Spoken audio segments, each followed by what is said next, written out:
are talking to Emily DeRoberts, and she is District Manager for South Carolina Government and Community Relations for Duke Energy.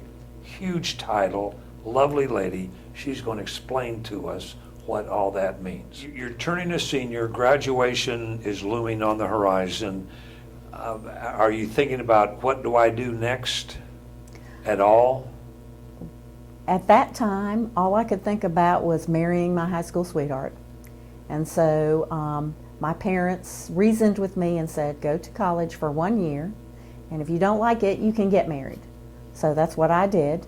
Where'd you go that first year? College of Charleston. Okay. And once I had finished that, I went back to my parents and said, okay, I'm ready to get married now. Married my high school sweetheart, and we actually stayed in Charleston.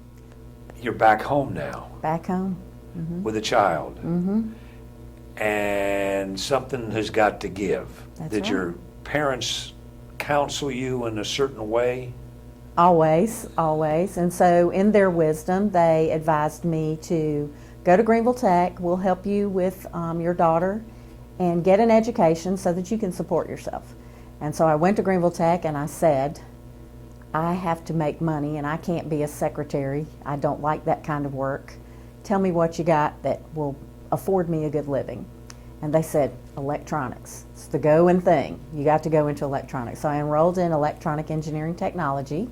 How many at Greenville girls were Tech. doing that? About 8 of us in the couple hundred maybe, in the electronic engineering technology role as well as the industrial technology role. There were 2 different programs that we sort of took about the same classes.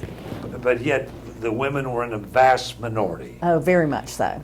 When you entered that field, did you like it? I did. I did. Was that a surprise? Yeah, kind of, because I have always been a girly girl, but I like to understand how things work. Now, don't tell me you took stuff at home apart. I did. I took the telephone apart.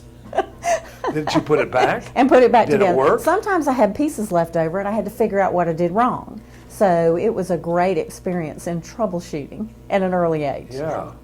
All right, so you take this program at Tech, you finish, now you've got to go to work. Yep. And actually before I graduated, Duke Power, then, now Duke Energy, came to Greenville Tech and said, we'd like to hire some females. You just have to be at the right place at the right time. Well, and I often tell people that I'm the Forrest Gump of Duke Energy, that I happen to be in the right place at the right time. And I have to say, too, because I'm a person of faith, you know, that God was looking out for me. Yeah.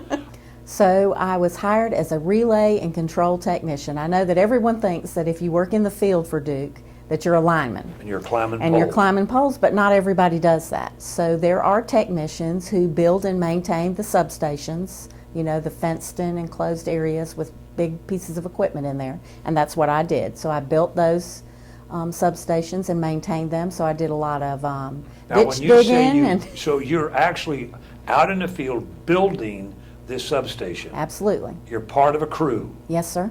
I'm trying to visualize this. As an engineer, are you necessarily out there, do you have a tool belt? Are you working stuff you're with your hands? Yeah. You're So I digging wasn't an ditches? engineer, I was a technician. Okay, a technician. And so, yes, so basically what you would do is if you had a piece of equipment that sat out in the substation that controlled or isolated the lines, you had a control house, and that control house has all the switches and knobs and everything. That was before we automated things, right? So someone actually had to go there and push buttons and Right. open switches. So you had to run cable in between that piece of equipment to the control house and wire it up and then test it. And so that takes some time Yeah. to do. Now, were there other girls on your crew? There was another female, but we were on separate crews. I think they were afraid to put us together because we might take over the world. Yeah. So you started out in a man's world as a girl with Duke Power back then. Yes, sir. Was that a challenge, or were they determined to make this work? Well, I would have to say that not having any brothers, it was hard adjustment for me because I didn't understand the whole male bantering thing. And so I had to learn how to tease and to play jokes and to not let it bother me.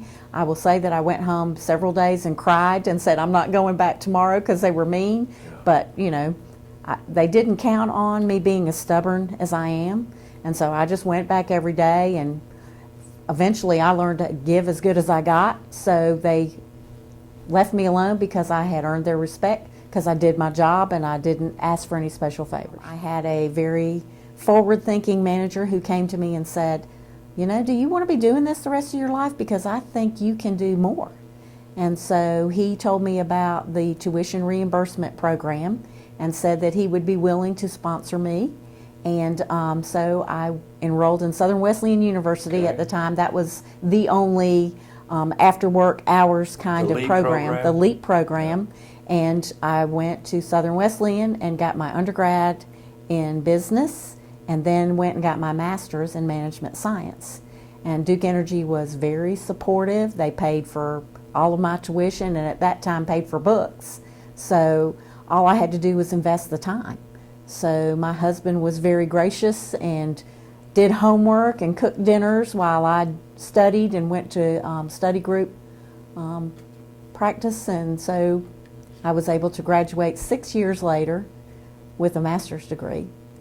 Well, then, by that time, Duke Energy said, well, we've got to do something with her. We've invested all this money in her. Yeah. So I had an opportunity to do some developmental assignments. I was a project manager for a while. I was a long-range scheduler for a while, and then got the absolute dream job, I thought at the time, was to be an industrial account rep. What does that mean? So as an industrial account rep, we now call them account executives.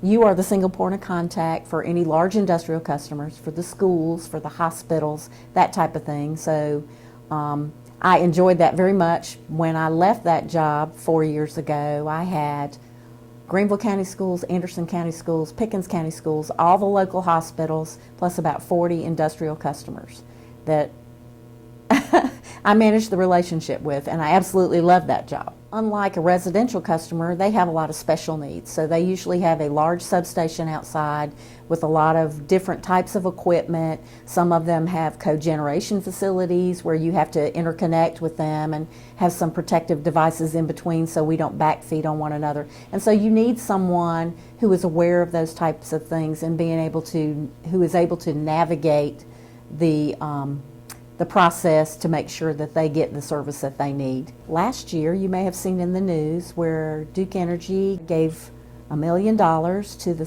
South Carolina State Technical College system to start up a lineman training program. And we were very fortunate that Tri-County Tech got some of that money, and they have actually started a lineman training program here in Anderson. And I believe there are 4 people in that program initially, and we'd love to see it grow to more. I would love to see some females there, and I would be glad to be their personal mentor if they would like to try it.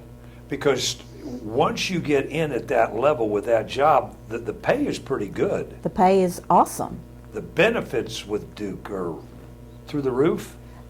Competitive, like any other business, we've had to make cost control measures, but certainly very good to me. At this point in my career, after 32 years, I have unlimited sick time. I have 6 weeks of vacation.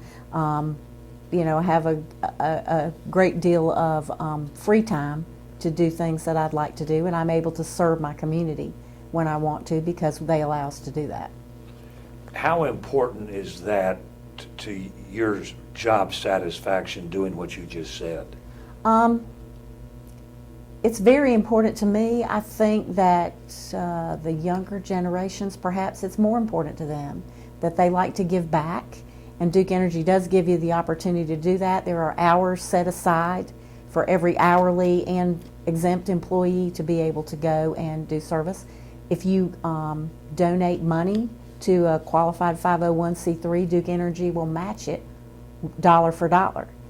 For example, I am on the AIM board, and so as an AIM board member, I can record my time, and for every hour that I serve, Duke Energy will give $50 to AIM.